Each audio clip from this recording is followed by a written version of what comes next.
Hello दोस्तों, कैसे हैं आप? उम्मीद करता हूँ आप अच्छे होंगे। दोस्तों, आज हम बात करेंगे कि किसी व्यक्ति के खिलाफ कोई मुकदमा किसी थाने में दर्ज हुआ। दर्ज होने के बाद विवेचक महोदय द्वारा, विवेचक उसे बोलते हैं जो मुकदमे की जांच करता है। विवेचक द्वारा दर्ज मुकदमे की जांच कर कोर्ट में चार्जशीट यानी आरोप पत्र कोर्ट में भेज देता है। उसके बाद कोर्ट में केस चलता है और जिस व्यक्ति के खिलाफ मुकदमा दर्ज हुआ था वो व्यक्ति कोर्ट से बरी हो जाता है यानी निर्दोष साबित हो जाता है। लेकिन थाने के रिकॉर्ड में यही लिखा रहता है कि उस व्यक्ति के खिलाफ मुकदमा कायम हुआ था जो कोर्ट के अंदर अभी चल रहा है, जबकि मुकदमा कोर्ट से ख़त्म हो चुका होता है। तो उस रिकॉर्ड को थाने के रिकॉर्ड में कैसे दर्ज करवाते हैं, आज इसके बारे में बात करेंगे। थाने में बहुत सारे रजिस्टर होते हैं। सभी रजिस्टर बहुत महत्वपूर्ण होते हैं।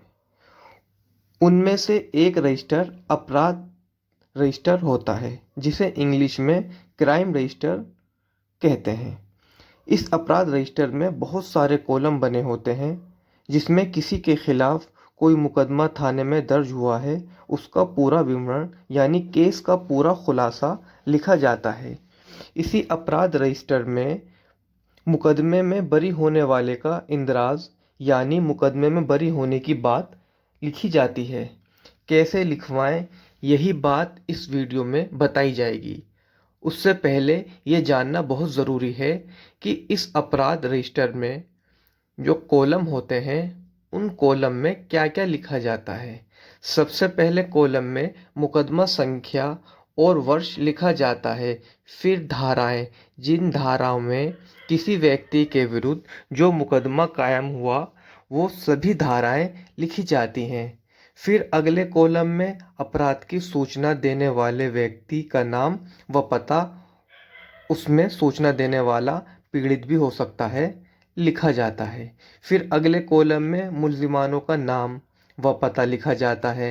अगले कॉलम में जिस तारीख और समय को पीड़ित के साथ घटना घटित हुई हो वो तारीख और समय लिखा जाता है।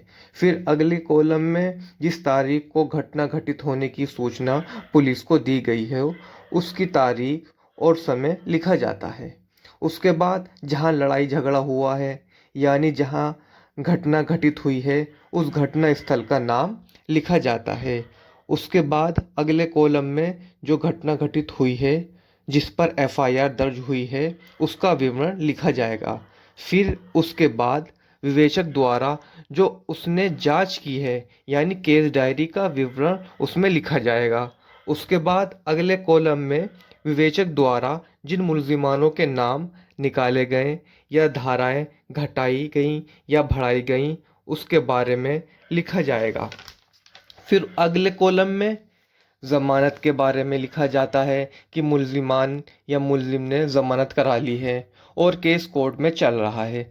बस यही बात बतानी थी कि जब मुल्जिम केस में बरी हो जाता है तो उसकी सूचना जब थाने में दे दी जाती है तो उस जहाँ पर ये लिखा जाता है कि कोर्ट में केस चल रहा है तो उसके आगे फिर ये लिखवाया जाता है कि मुल्जिमान बरी हो चुका है। तो उसका विवरण कोर्ट में केस बरी हुआ है उस कोर्ट में उस आदेश की सत्यापित कॉपी जिसे पक्की नकल कहते हैं उसकी कॉपी कोर्ट से निकलवाने के बाद एक एप्लीकेशन थाने या वरिष्ठ पुलिस अधीक्षक महोदय यानी एसएसपी महोदय के नाम लिखकर उस आदेश की कॉपी एप्लीकेशन के साथ लगाकर दे देते हैं या डाक द्वारा भी रजिस्ट्री या स्पीड पोस्ट करके भी भेजी जा सकती है। एप्लीकेशन कैसे लिखी जाएगी उसकी एक अलग वीडियो बनाई जाएगी और ये भी बताया जाएगा कि हमें कैसे पता चलेगा कि हमारे बरी होने की सूचना जो हमने एप्लीकेशन के माध्यम से भेजी है उसमें इंदराज यानी लिख दिया गया है या नहीं। अगली वीडियो देखने के लिए चैनल को सब्सक्राइब कीजिए। दोस्तों, वीडियो कैसी लगी कमेंट करके ज़रूर बताइएगा। वीडियो अच्छी लगे तो लाइक कीजिएगा और अपने दोस्तों को शेयर कीजिएगा। Thank you.